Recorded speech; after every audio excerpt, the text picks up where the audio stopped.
Bueno, podríamos comenzar entonces con algunas preguntas, si es que hay por ahí, de lo que hemos visto ayer. ¿Ya me están oyendo allí? Bueno, buenos días. Sí, lo que están viendo, bueno, han entrado todos. Bueno. Ahí te puedo contar. Yo la misma pregunta, que también un poco más general, pero ¿se podría dar algunas ideas de la espiritualidad que surge de el libro de Isaías? Bueno, todo esto va forjando una espiritualidad, ¿no es cierto? Si bien en el mundo de la profecía bíblica no se puede separar ni lo individual de lo colectivo, ni lo material de lo espiritual, ni lo político de lo espiritual. Es decir, la concepción es mucho más global, ¿no es cierto?, más abarcadora en la antropología. Pero evidentemente que esto va siendo una invitación a la fe, una invitación a la confianza en Dios, una invitación a asumir un montón de riesgos que significan estas invitaciones, pero son motivación espiritual, lógicamente, ¿no? Claro.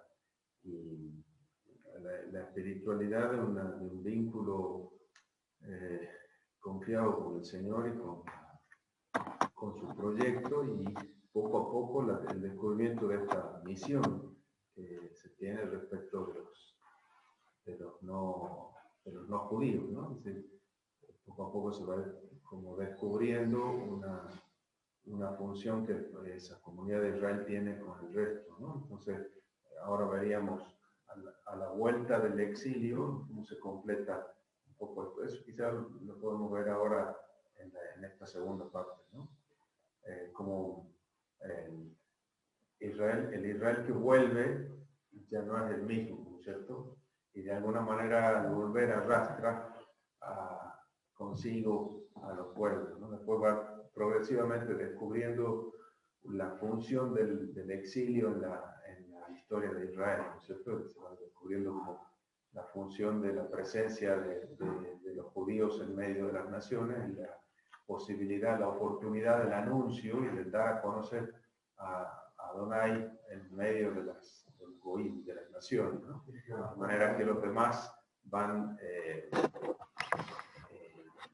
descubriendo como una invitación a unirse en la adoración al Señor, ¿no? Entonces empiezan a aparecer ahora, vamos a ver en el tricto Isaías un poco esa apertura, y que después también aparece, por ejemplo, en el libro de Zacarías, ¿no? En el proto-Zacarías profecílico, y en la primera parte, los capítulos 1 al 9 al 8, y en los capítulos 9 al 14 también, ¿no? Entonces, las expresiones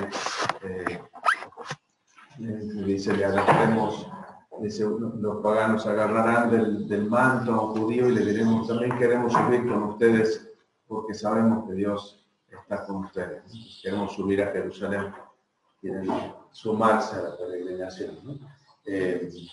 Como el audio está un poco bajo, puede subir un poco la voz. Está un poco bajo el audio. Bueno. Entonces, poco a poco se va como descubriendo eso podemos ver ahora entonces a continuación este tema, ¿no? Nosotros ayer nos detuvimos ayer fundamentalmente en el primer bloque, el gran bloque del Deutero Isaías, hasta el capítulo 49, versículo 13. Y hemos dicho que en 49, 14 comienza una segunda parte que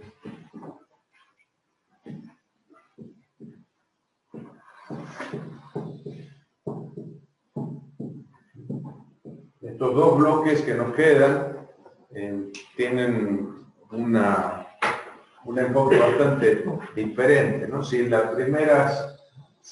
los oráculos y los anuncios en la primera parte se dirigían a Jacob e Israel, en esta segunda parte están fundamentalmente dirigidos a un destinatario a quien se le denomina Jerusalén Sion. Vamos a ver que parece como que el punto de vista cambia, ¿no es cierto? en la primera parte estaría como mirando a Babilonia, a la salida de Babilonia, y en esta segunda parte está enfocado en la llegada a Jerusalén.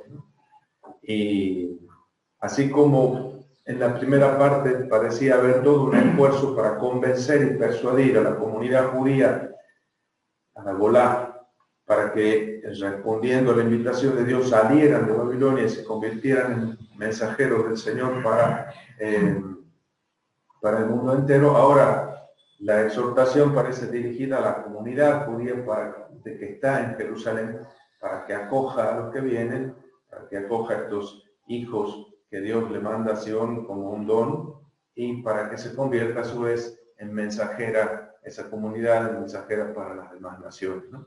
Veríamos un poquito estos dos tramos que quedan de la segunda parte de Isaías, ¿no?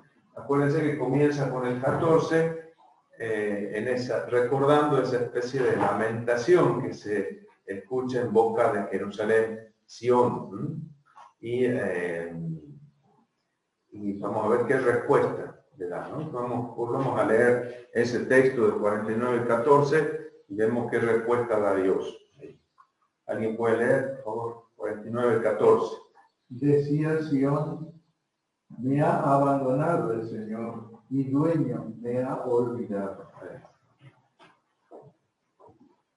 ¿Y la respuesta? ¿Puede una madre olvidarse de su criatura, dejar de querer al hijo de sus entrañas? Pero aunque ella se olvide, yo no te olvidaré.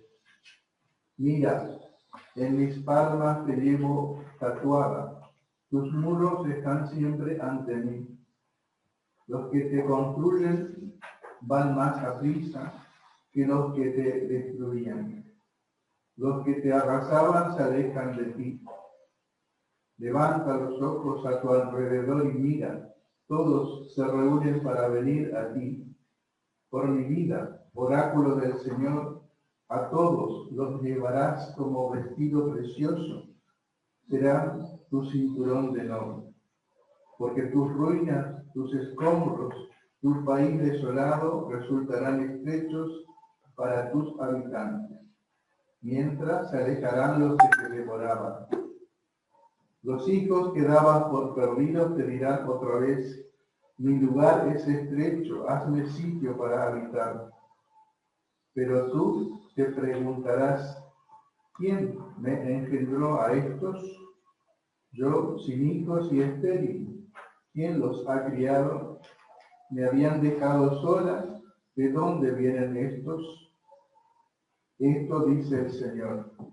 Mira, con la mano hago seña a las naciones. Alzo mi estandarte para los pueblos, traerán a tus hijos en brazos, a tus hijas la llevarán al hombro. Sus reyes serán tus tutores, sus princesas tus niñeras. Rostro en tierra te rendirán homenaje, lamerán el polvo de tus pies, y sabrás que yo soy el Señor, que no defraudo a los seres que esperan en mí. Eso, no defraudo a los seres que esperan en mí. Entonces, del 14 al 23, una primera respuesta que sorprende porque al principio es simplemente recoge la queja de Jerusalén, Sión, el Señor me ha abandonado, mi Dios se ha olvidado de mí.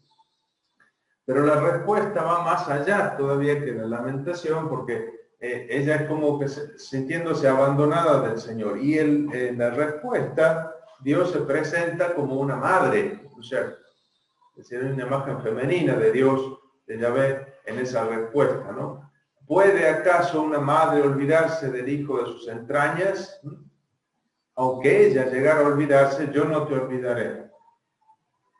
Es decir, con un amor más fuerte y más fiel que el de una madre. Pero curiosamente en la respuesta empieza a hablarle a Jerusalén de los hijos que vienen y de la actitud que ella tiene. Dice, ¿y estos quiénes son? Yo me había quedado sola, sin hijos, estériles, ¿quién me los ha criado? Y los chicos le están pidiendo, haceme un lugar, porque ya no entramos, ¿no? Entonces, en la respuesta, si bien hay un anuncio, un recuerdo del amor y de la ternura y de la fidelidad maternal de Dios para con ellos, hay también un reproche. Es decir, yo me estoy comportando como madre, cosa que vos tendrías que haber hecho y no haces, ¿no? Es decir, vos tendrías que comportarte como madre de estos hijos que yo te estoy mandando y sin embargo no los estás acogiendo como tales, ¿no? Entonces, yo me estoy comportando. Entonces, el Señor en su respuesta a Sión va más allá que un mero consuelo, y hay también un reproche, y hay un ponerse como ejemplo. Es decir, Dios ha sido más madre que Jerusalén respecto de sus hijos, ¿no? Entonces, aquí hay como una invitación a la acogida, sobre todo de aquellos judíos de la diáspora que están llegando, aquellos exiliados en Babilonia que están volviendo y que necesitan ser acogidos por la madre, por la ciudad madre, por la Jerusalén, que es la madre de todos ellos, ¿no? Fíjense que esa primera respuesta, hay una segunda respuesta en los versículos 24 al 26, que tiene un esquema análogo al anterior, ¿no? Pero en vez de usar la imagen de la madre, usa la imagen del guerrero, ¿no? Del guerrero. Podemos leer esos versículos 24 al 26. ¿Se le puede quitar el botín a un guerrero? ¿Se le escapa el cautivo al vencedor? Ahora bien, así habla el Señor. Sí, al guerrero se le quitará el cautivo y al violento se le escapará el botín. Habría que traducir de manera paralela a la anterior. Fíjense cómo empieza el otro. ¿Acaso una madre se olvida? Es decir, ¿acaso se le quita a un guerrero? Y después la respuesta, aunque a ella se le olvidara, aquí, aunque a ellos se le quitara el botín, a mí no. Entonces, ¿cómo dice él? ¿Cuál es la respuesta de él? Yo mismo litigaré con tus litigantes, yo mismo salvaré a tus hijos. A tus opresores les haré comer su propia carne, como con vino nuevo se embriagarán con su sangre. Es decir, la imagen tierna de la madre allá es aquí una imagen terrible de guerrero cruel, incluso, ¿no es cierto? Es decir, con más fiereza que la de un guerrero valiente. Pero ojo, no hay nada más fiero, más valiente, más parecido a un guerrero que una madre. No hay nada más guerrero que una madre con sus hijos, ¿eh? Así que no están tan lejos las dos imágenes, ¿no? La ternura y la fiereza, la valentía y la fuerza con la que una madre es capaz de defender a sus hijos. Con dos imágenes, entonces, aunque suceda eso, conmigo no pasará, ¿no? Aunque pudiera pasar que a una madre se le olvidara a su hijo, yo no me olvidaré. Aunque podría suceder que a un guerrero valiente le quitaran su presa, a mí no me van a quitar tus hijos. Yo los voy a defender con uñas y dientes. Bueno, entonces así, estas dos imágenes son la respuesta ofrecida por Dios a la Jerusalén, que a su vez se convierte en una invitación, en un desafío a comportarse como madre. A ella le pide que se comporte como madre de estos hijos.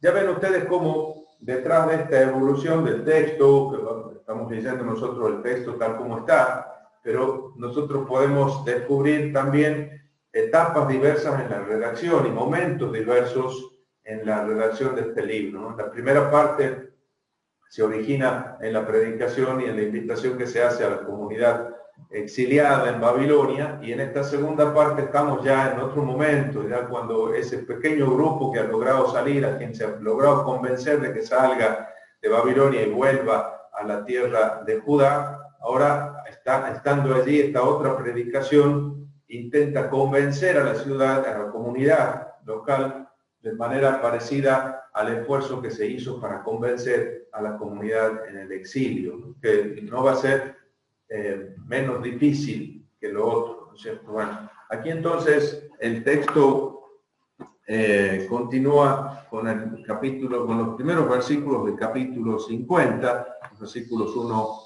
al 3, el 1, 2 sobre todo, que también continúa con imágenes parecidas de madre y de hijos. Fíjense ahora cómo se relaciona Yahvé con Jerusalén y con los hijos, con los miembros de la comunidad jerusalemita. Alguien que lea, por favor, versículos 1 y 2. Así dice Yahvé: ¿Dónde está esa carta de divorcio de vuestra madre a quien repudié? ¿O a cuál de mis acreedores os vendí? Mirad que por vuestras culpas fuisteis vendidos, y por vuestras rebeldías fue repudiada vuestra madre. ¿Por qué cuando he venido no había nadie? Cuando he llamado no hubo quien respondiera. ¿Acaso se ha vuelto mi mano demasiado corta para rescatar? ¿O quizá no habrá en mí vigor para salvar? He aquí que con un gesto seco el mar convierto los ríos en desierto. Quedan en seco sus peces por falta de agua y mueren de sed. Yo visto los cielos de crespón y los cubro de sayados. Es decir, manifiesta allí el poder de Dios. Pero fíjense las preguntas, ¿no es cierto? Entonces, viene a decirle el Señor a su pueblo: ¿dónde está esa carta de divorcio que diga que repudia a vuestra madre? Yo no me divorcié, yo no le escribí ninguna carta de repudio como manda el capítulo 24 del Deuteronomio. Por lo tanto, la puedo volver a tomar. Yo no me he visto obligado a vender a los hijos como se ve obligado a alguien que no puede pagar sus deudas, se ve obligado a vender hasta a sus hijos en el servicio forzado para pagar la deuda contraída. Dice, a ver dónde está ese recibo. Yo no he vendido, yo no me he visto obligado, no me he endeudado a tal punto de tener que vender a mis hijos. Por lo tanto, los puedo recuperar, los puedo rescatar cuando yo quiera. Entonces, se presenta Yahvé entonces allí como esposo de Sión y como padre de sus hijos. Interesante la imagen que hay detrás de las dos preguntas. Y con la misma... entonces, bueno, él quiere, pero ¿puede? ¿Acaso mi mano es demasiado corta, mi brazo es demasiado corto para salvar? Si yo soy el que ha creado todas las cosas, yo digo que se seque el mar y se seca. Yo cubro de crespón el cielo, es decir, yo soy quien corre el telón en el cielo para que se haga la noche y lo vuelve a correr para que se haga el día. Si yo soy el creador, el que manejo los hilos de la creación y del universo, con la misma fuerza manejo la historia, ¿no? Entonces, este Dios, por eso lo que Wester nos solía decir, ¿no es cierto? Se está en juego aquí la pregunta si Dios puede salvarnos y si Dios quiere salvarnos.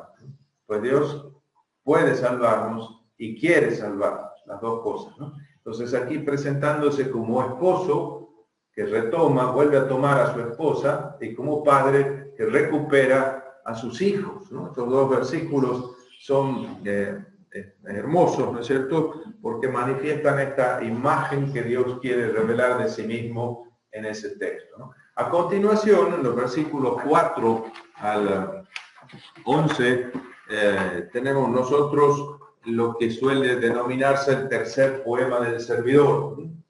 Otra vez habla al servidor. En el primero era Dios quien presentaba en sociedad a su siervo, he aquí mi siervo. En el segundo era el siervo mismo quien se presentaba y contaba cuál había sido su vocación y cómo Dios le había ampliado incluso su misión.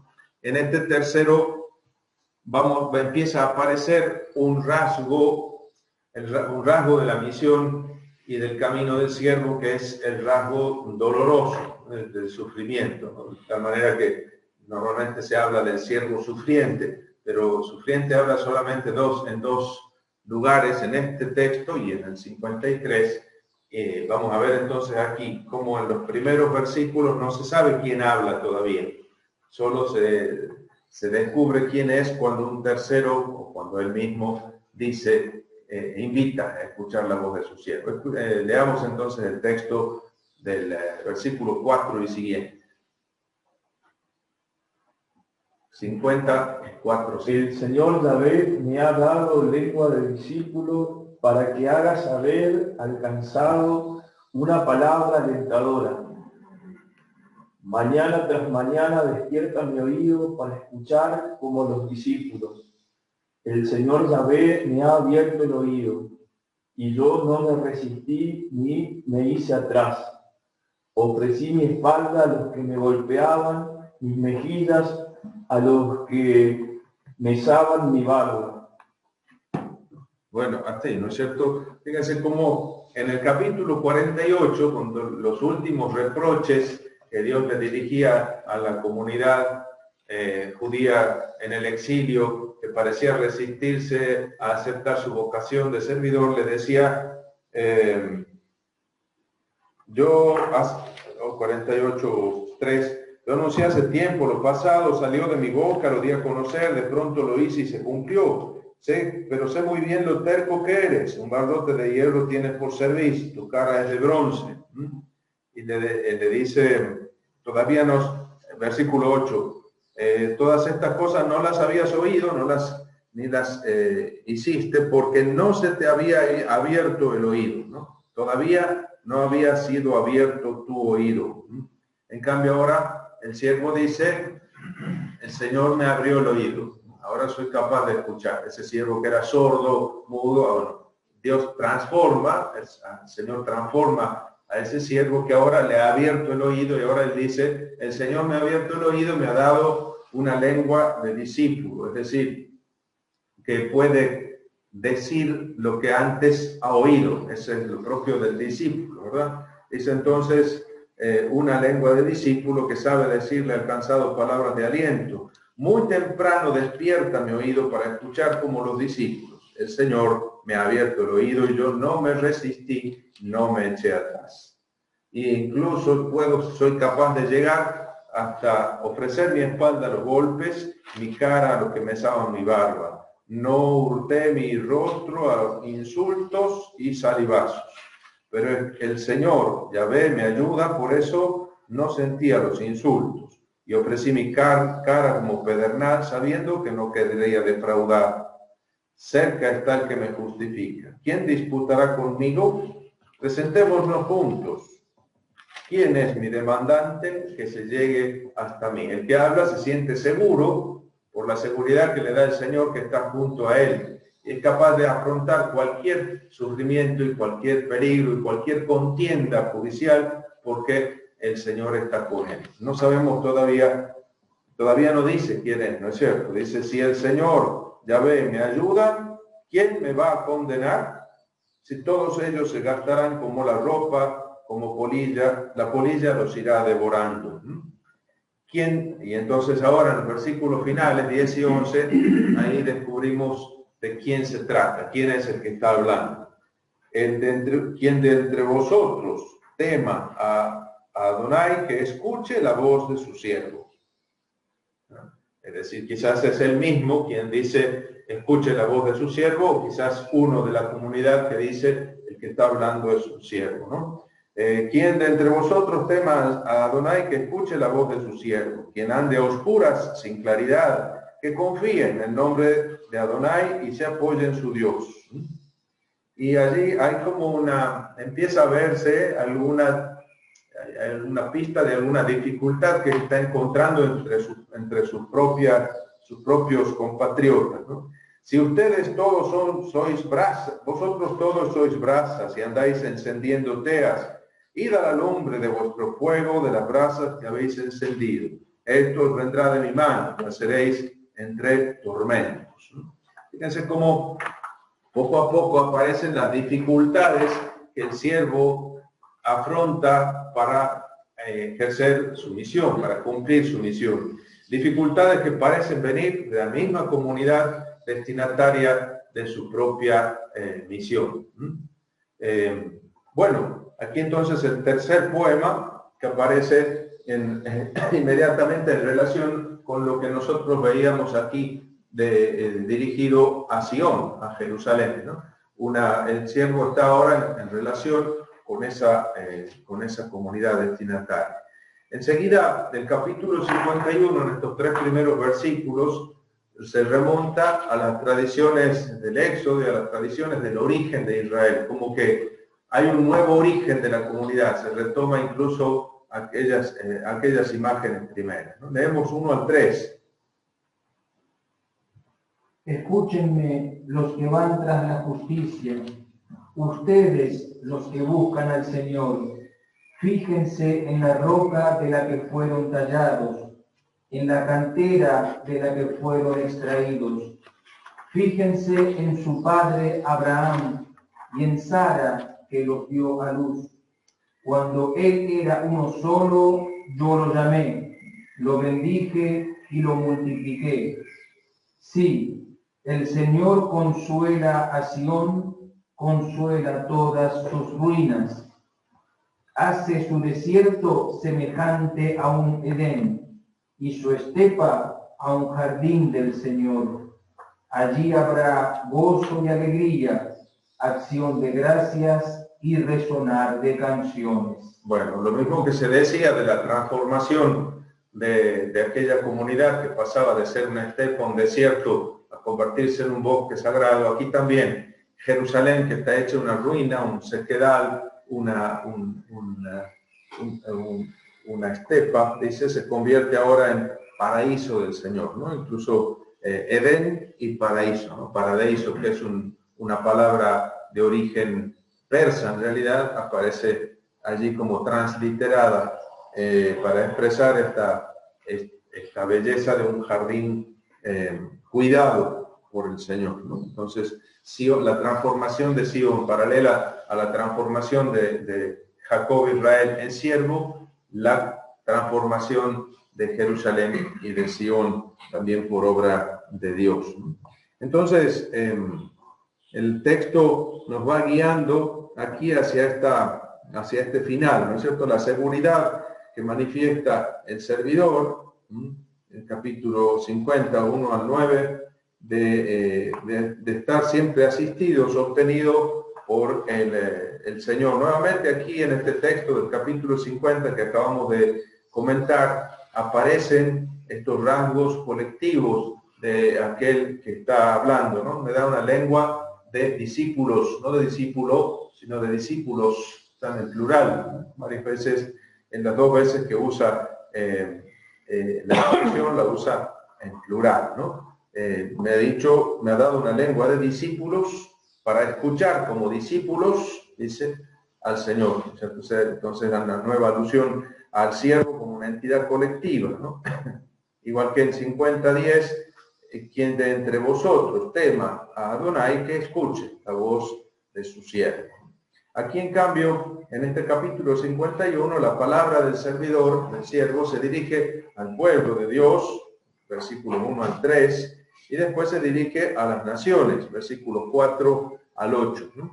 Se dirige aquí al pueblo de Dios, a la comunidad de Jerusalén, para decirle que hay un nuevo comienzo, y así como dice, fíjense en Abraham, vuestro padre, fijaos en Abraham, vuestro padre, y en Sara, que os dio a luz. Pues aunque él era uno solo, yo lo llamé, pero le bendije y le multipliqué. Entonces ahora hay un nuevo comienzo, aún más prometedor, porque esta comunidad que como Sara, estéril y sola y sin hijos, tiene como esposo no simplemente a Abraham, sino al mismo Yahvé que la de esposa, ¿no? En la comunidad, la Jerusalén, la ciudad querida, amada por Dios, esposa, tomada de nuevo como esposa por el Señor, ¿no? Entonces Sion empieza aquí a recibir esta palabra que le promete una restauración. Fíjense cómo a partir del versículo 9 se inicia lo que los exegetas suelen llamar un poema imperativo, en tres grandes estrofas. Una es la del versículo, empieza en el versículo 9, otra es la que comienza en el versículo 17 y otra en 52:1, con un doble imperativo: despierta, despierta. Despierta, despierta, brazo del Señor, primero. En el 17, despierta, despierta, Jerusalén. Y en el 52:1, despierta, despierta, Jerusalén de vuelta, ¿no es cierto? Entonces, se anuncia aquí, en este poema, que el Señor va a manifestar su poder en Sion, ese poder de Dios, ese poder mítico que puso en juego al comienzo de la creación, lo vuelve a poner en juego para esta transformación que Él quiere provocar en su comunidad. Vamos a leer ese 51, 9 al 12 por lo menos, 9 al 11. 51, 9, siguientes. Despierta, despierta, revístete de poderío, oh brazo de Yahvé, despierta como en los días de antaño, en las generaciones pasadas. ¿No eres tú el que partió a Rahab y que atravesó al dragón? Eso, el brazo del Señor, es decir, el poder de Dios, dice, partió a Rahab, partió el dragón, es decir, ese Dios, la divinidad que divide las aguas, que parte las aguas, el monstruo primordial, que mata al monstruo primordial. En la teogonía babilónica aparece algo parecido, ¿no es cierto? El Marduk es el que parte por la mitad a Tiamat y con su sangre crea las constelaciones, etc. Hay una imagen parecida detrás de esto, pero aquí no hay más que un solo Dios, y que parte al monstruo marino, mata a aquel que es el símbolo del caos para crear el mundo entero, para imponer el orden sobre este caos y esta oscuridad, ¿no? Entonces, ¿no eres tú acaso el brazo del Señor, el poder de Dios? Es decir, está invocando la intervención del poder de Dios para esta transformación que hace falta realizar. ¿Cómo sigue? ¿No eres tú el que secó la mar, las aguas del gran océano, el que tocó las honduras del mar en camino para que pasasen los rescatados? Los redimidos de Yahvé volverán, entrarán en Sion entre aclamaciones, y habrá alegría eterna sobre sus cabezas. Eso, de nuevo, aquí hay una indicación clara de cuál es la referencia de todo esto, de esta intervención. ¿A qué intervención poderosa de Dios se está refiriendo? A esa intervención que tiene como fruto el regreso de los exiliados, ¿no? Volverán de nuevo a Jerusalén, ¿no? Y vendrán con aclamaciones, vendrán con alegría a la cabeza, ¿no es cierto? Sí, adelante. Regocijo y alegría les acompañarán a Dios el penar y suspiros. Eso, fíjense que ese texto lo hemos encontrado nosotros ya en el capítulo 35, ¿no? En el capítulo 35 al final estaba eso, así terminaba, ¿se acuerdan? Era el final de ese día, era ese versículo. Aquí aparece de nuevo, ¿no? Entonces es la alegría que se manifiesta en el retorno, en el regreso a la patria de aquellos que habían estado en el exilio. ¿Qué más? ¿Es versículo 11? Sí, 11. Eso, vamos a ver, seguimos con el 12. Soy yo quien te consuela. ¿Por qué tienes miedo del mortal, de un humano que se parece a la paja? ¿Olvidaste al Señor tu Hacedor, a aquel que extendió los cielos, que asentó los cimientos de la tierra, y sentías pavor todo el día ante la furia del opresor en cuanto se aplicaba a destruir? ¿Dónde está ahora la furia de ese opresor? Pronto saldrá libre el prisionero. No acabará muerto en la fosa ni andará escaso de pan. Yo soy Yahvé tu Dios, el que agito la mar y braman sus olas. Adonai Tsebaot es su nombre. Yo puse mis palabras en tu boca, te escondí al amparo de mi mano, para extender los cielos y echar los cimientos de la tierra, para decirle a Sión, tú eres mi pueblo.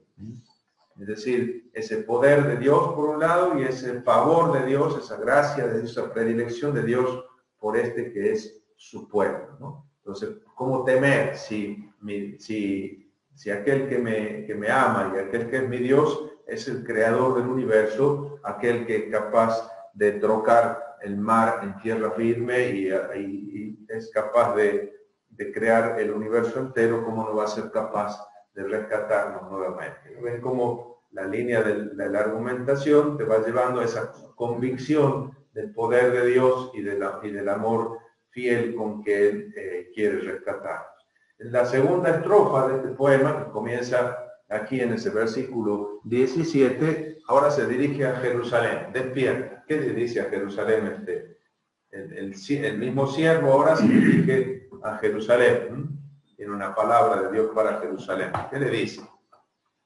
Despierta, despierta, levántate, Jerusalén, tú que has bebido de mano de Yahvé la copa de su ira, el cáliz del vértigo, has bebido hasta saciarlo. No hay quien la guíe de entre todos los hijos que ha dado a luz. No hay quien la tome de la mano de entre todos los hijos que ha criado. Estas dos cosas te han acaecido. ¿Quién te conduele? Tiene piedad de ti.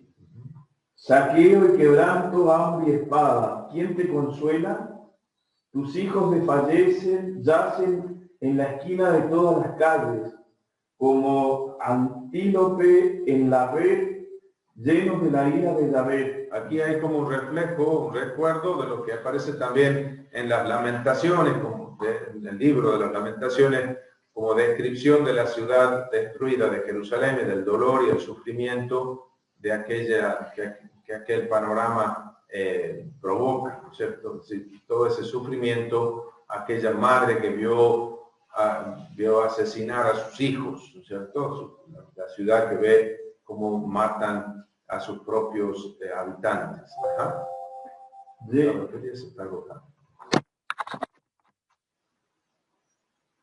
Llenos de la ira de Yahvé, de la amenaza de tu Dios. Por eso escucha esto, pobrecilla, ebria, pero no de vino. Así dice tu Dios Yahvé. Acuérdense que ahí habló de la que ha probado el cáliz de la cólera divina, ¿no? Es decir, esta figura de la copa de la ira, ¿no es cierto?, que se toma, ¿no? El cáliz amargo de la cólera, que por ejemplo aparece en el capítulo 25 de Jeremías, así como la copa que da el Señor a beber como un castigo a todas las naciones, como un castigo, ¿no? Aquí, fíjense la inversión de suertes, esa copa que había tomado ella, ahora pasa a sus enemigos. ¿Qué dice? Así dice tu Señor Yahvé, tu Dios, defensor de tu pueblo. Mira que yo te quito de la mano la copa del vértigo, el cáliz de mi ira. Ya no tendrás que seguir bebiéndolo.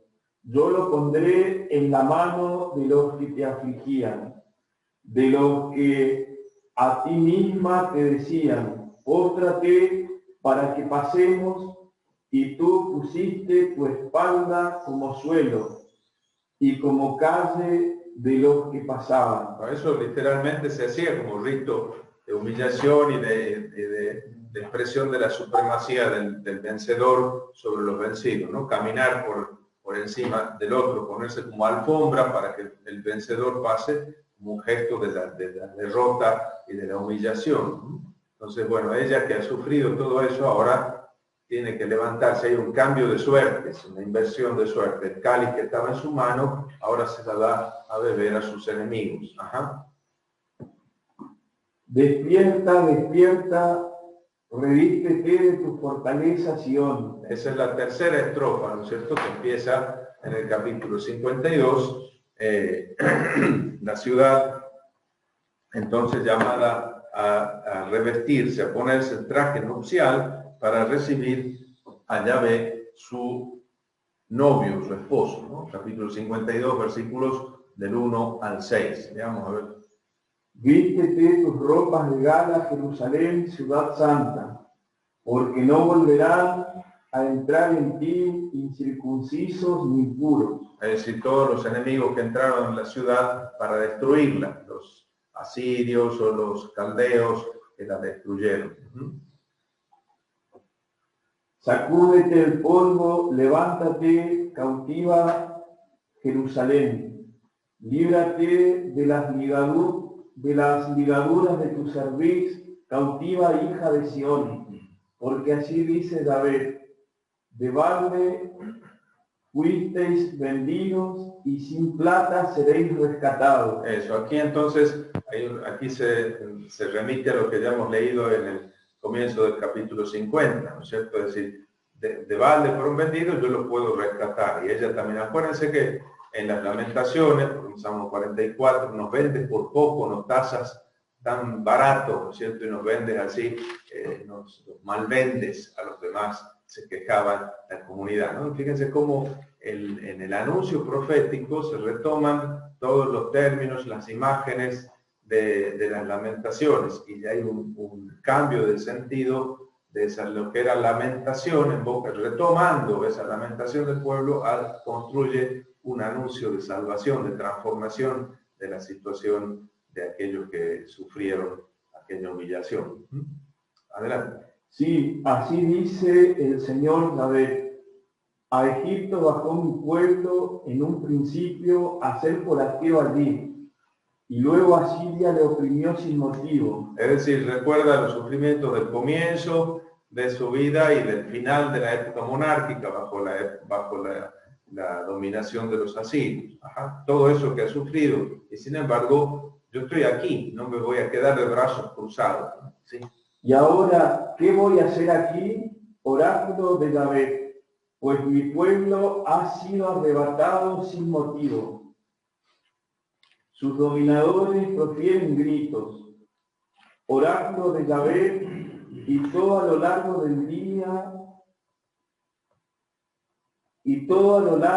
del día, mi nombre es blasfemado.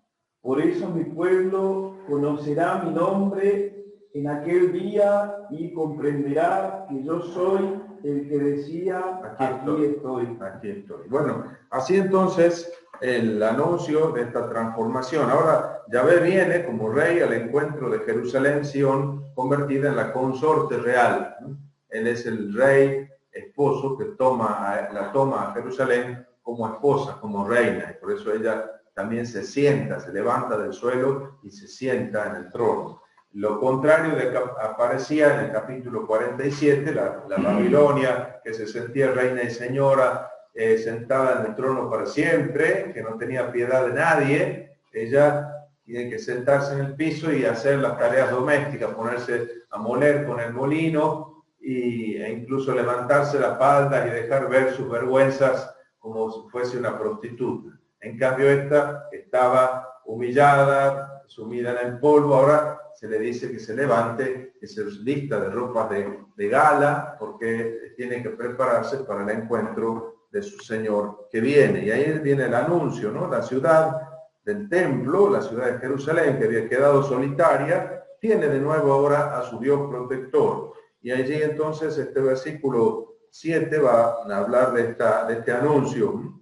Qué hermosos son sobre los montes los pies del mensajero que anuncia la paz, que viene a decirle a tu Dios, a Sión, ya ha comenzado a reinar tu Dios. Tu Dios se ha convertido de nuevo en rey, ha asumido el gran poder y ha comenzado a reinar. Entonces, finalmente, entonces, Yahvé manifiesta su poder, Yahvé retoma el reino y Yahvé retoma a Jerusalén como su propia mujer. El versículo 9 de ese capítulo 52, ¿qué dice?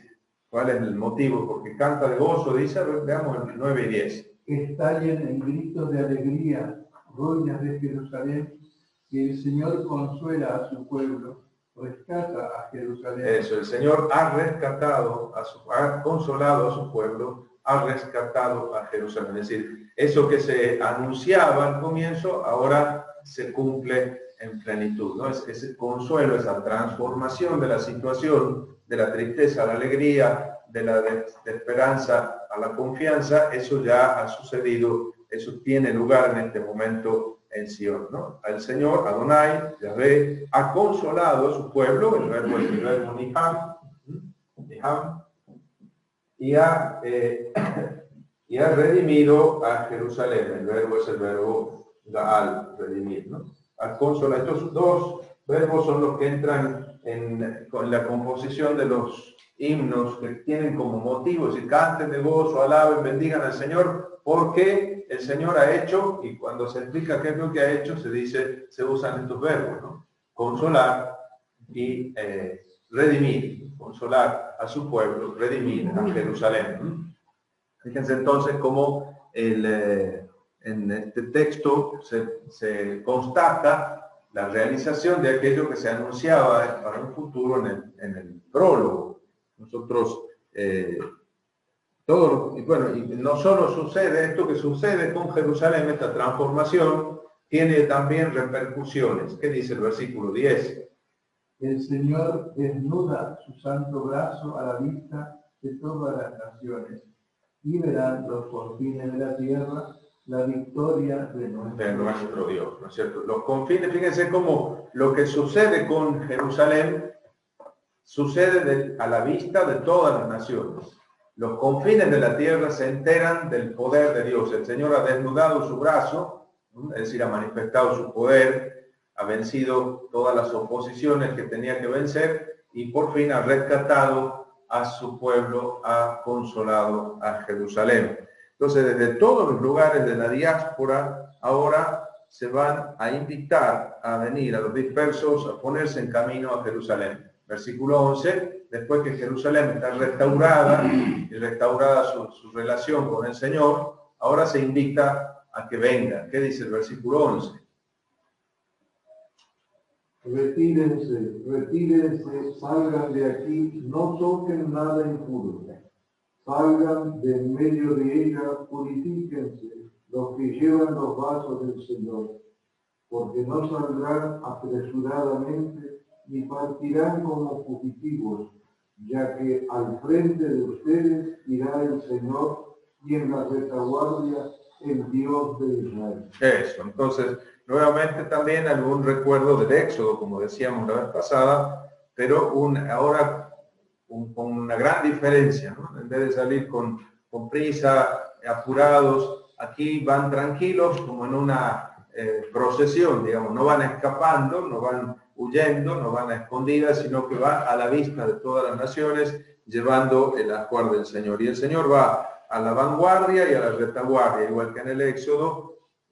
Bueno, en el Éxodo iba solamente delante, ¿no? Pero aquí va delante y detrás, ¿no? Abriéndole camino y protegiéndole, cubriéndole la espalda. Las alusiones al Éxodo están por todas partes también en este texto, porque el capítulo 51, versículos 9 al 11, también hablaba del partir a Rahab para que pase, es decir, con el mismo vocabulario del Éxodo capítulo 14, ¿verdad?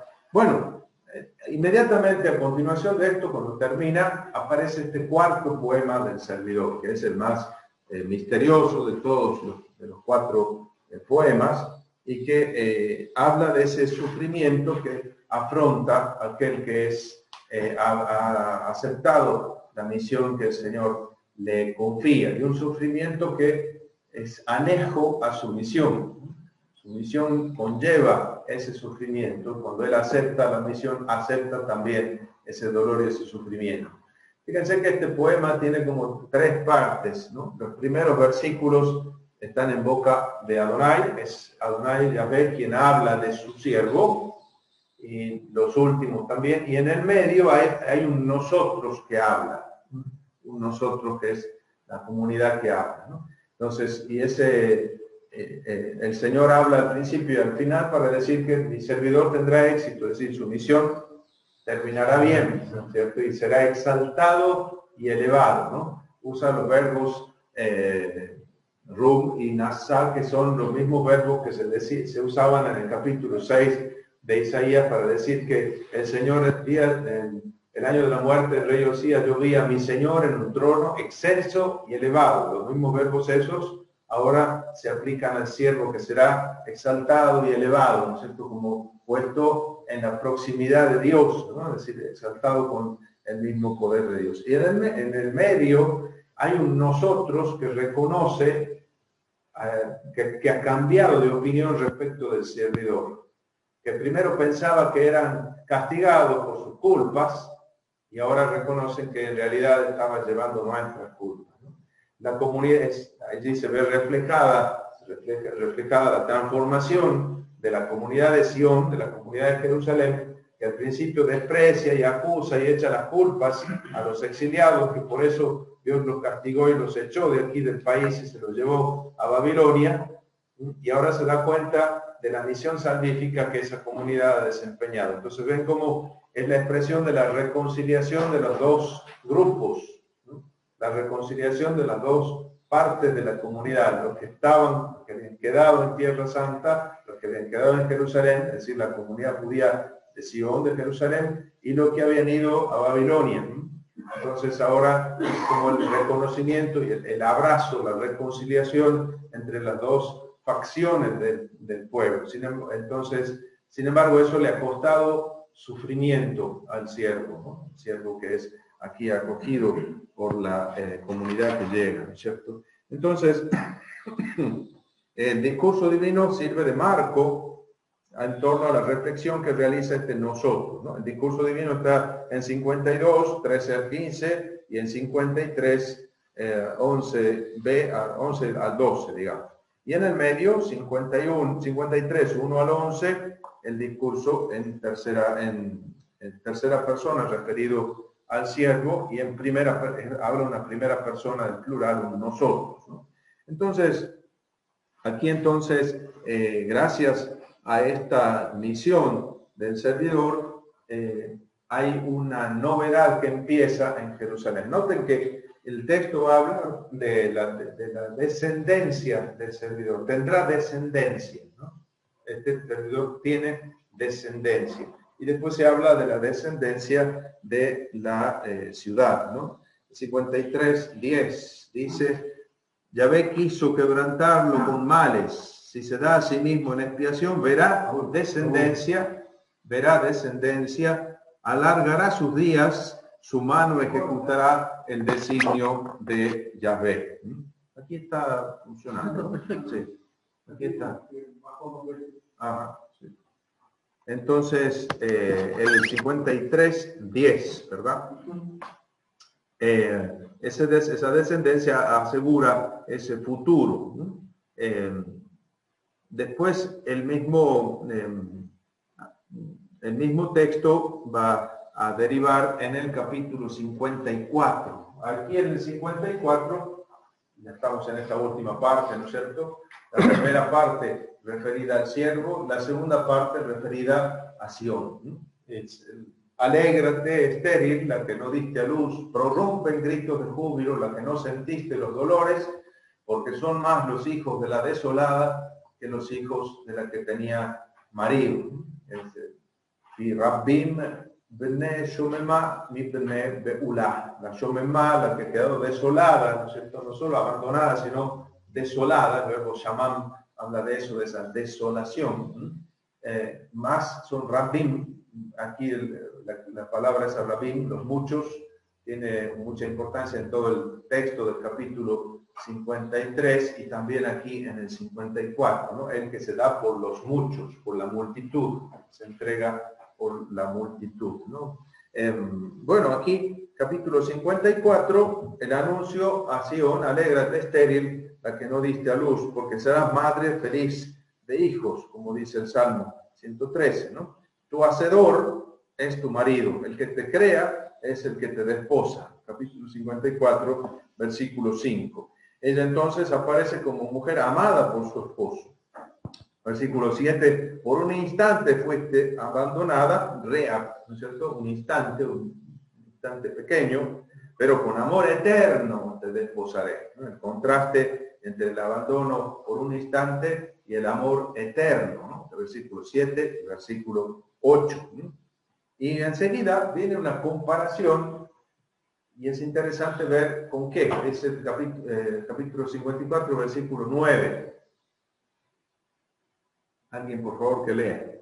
9. Será para mí como en tiempos de Noé, como juré que no pasarían las aguas de Noé más sobre la tierra, así he jurado que no me irritaré más contra ti ni te amenazaré. Porque los montes se correrán y las colinas se moverán, mas mi amor de tu lado no se apartará y mi alianza de paz no se moverá, dice Yahvé, que tiene compasión de ti. Que tiene compasión de ti. Es decir, fíjense cómo la referencia es una referencia a Noé. Una referencia a una alianza de paz, dice aquí, como la alianza hecha con Noé, cuando Dios cuelga su arco en el cielo, en señal de que hace las paces y nunca más va a volver a destruir a la humanidad. Pero la referencia es a Noé. Fíjense, ni siquiera, ya hemos escuchado en el 51 la referencia a Abraham, pero aquí va más atrás, ¿no? Es decir, no se trata de una visión que abarque solo al pueblo de Israel, hijos de Abraham, sino que abarca a los hijos de Noé, a la humanidad. Es una alianza mucho más amplia que la alianza con Israel, ¿no? Se remite a la alianza con Noé, una alianza eterna.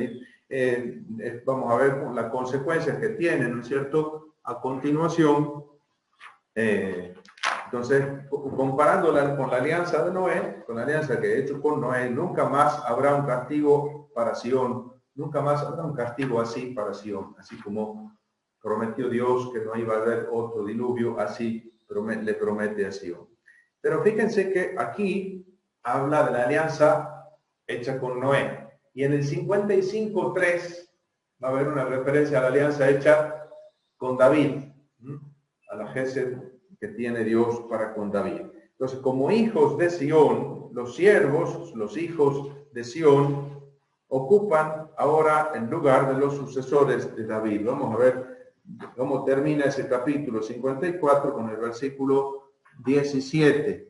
Dice, este será el porvenir, esta será la heredad, la herencia, la heredad de los siervos de Adonai. Por primera vez usa el plural de el siervo, los siervos. Entonces, estos que son la descendencia del siervo, estos que son los hijos de Sión, ahora son los que forman la comunidad de los siervos, que va a tener importancia en el trito Isaías que vamos a ver en la hora próxima, ¿verdad? Esta cuestión de los siervos, ¿no? Ahora, a estos siervos se les traspasa las prerrogativas que otorgaba a David la alianza que Dios había hecho con él. Capítulo 55, vamos a verlo aquí. Como hijos de Sión, los siervos van a ocupar el lugar de los sucesores de David. 55:3, vamos a leerlo antes. ¿Dónde habla de los siervos? 54:17. Gracias. 17. Es la primera mención de los siervos, de los abadim. 55:3. Presten atención y vengan a mí. Escuchen bien y vivirán.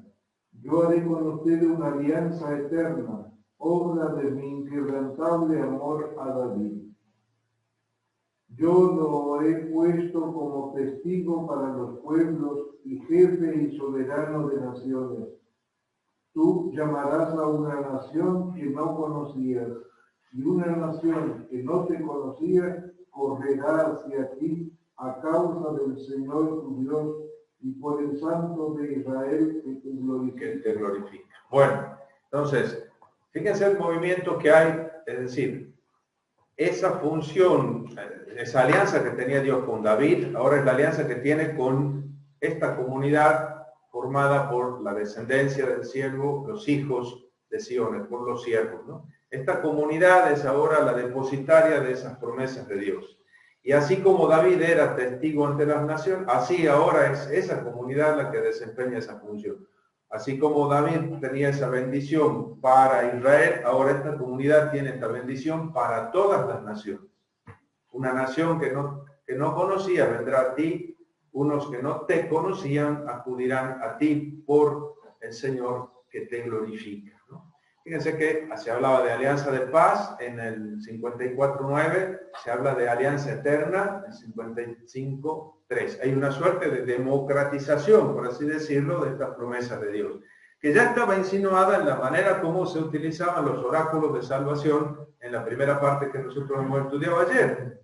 Porque decíamos que el oráculo de salvación es una forma literaria característica de la respuesta de la divinidad a la consulta de un monarca, un rey, o a Saradón, si yo, se acerca a la diosa Istar de Arbela y la diosa le otorga, le asegura que le ha otorgado su protección y le va a dar la victoria. Es una fórmula con la que los dioses le hablan al soberano, al rey. Aquí se le habla a Jacob Israel. La comunidad es tratada como un monarca, es decir, y recibe las mismas bendiciones que recibía antes un monarca. ¿Ven cómo hay una relectura? Estamos ahora en un tiempo en el que no hay rey y no hay esperanza de volver a tenerlo, y todas esas bendiciones pasan a la misma comunidad religiosa ahora, ya cierto que no tiene las mismas connotaciones políticas que tenía en un Estado. Ahora es una comunidad en medio de un Estado una comunidad que está unida no por una estructura, una institución política, sino que está unida por estos lazos de fe, ¿verdad? De aquí, que incluso desde aquí en adelante nunca más la comunidad judía vuelve a ser la comunidad, el pueblo de Dios nunca más vuelve a tener la estructura estatal que tuvo durante la época monárquica, y entonces ya su unidad no está dada ni por la territorialidad, porque está dispersa en distintos lugares, ni por la estructura política, porque viven como comunidades, como una politeuma, como dirá después Flavio Josefo, en medio de la polis griega, ¿no es cierto?, en medio de las otras ciudades, en medio de las otras estructuras políticas. No está dada la unidad ni siquiera por la lengua, porque cada uno hablará lenguas distintas. No está dada ni siquiera por la sangre. Vamos a ver cómo se manifiesta después esta vinculación que tiene que ver con la fe, con el temor al Señor, con la fe y la vinculación con Dios, es lo que le da unidad. Ahora entonces, con esto terminamos. Esta Sion redimida, transformada, se convierte ahora, ella misma empieza a hablar. Por primera vez la escuchamos hablar en el 55, 1 y siguiente. ¿Qué dice? Con esto vamos a terminar. 1:55. 55, 1 y siguiente. Vengan a tomar agua todos los sedientos, y el que no tenga dinero, venga también. Coman gratuitamente su ración de trigo y sin pagar tomen vino y leche. ¿Por qué gastan dinero en algo que no alimenta y su ganancia en algo que no sacia? Háganme caso y comerán buena comida. Se deleitarán con sabrosos manjares. Presten atención y vengan a mí. Escuchen bien y vivirán. Yo haré con ustedes una alianza eterna, obra de mi inquebrantable amor a David. Eso, entonces aquí en estos dos primeros versículos, la Sion redimida, transformada, por fin ha aceptado su misión de madre, y no solo de los miembros de la comunidad judía, sino que ahora invita a todos los pueblos con una forma literaria parecida a la que usa Doña Sabiduría, invitando al banquete de la sabiduría. Aquí ella invita a venir porque aquí hay agua para los sedientos, ¿no? El ofrecimiento del agua de la Torá, del agua de la enseñanza divina, el ofrecimiento de las fuentes de la salvación, esto que hablaba el capítulo 12, ¿no?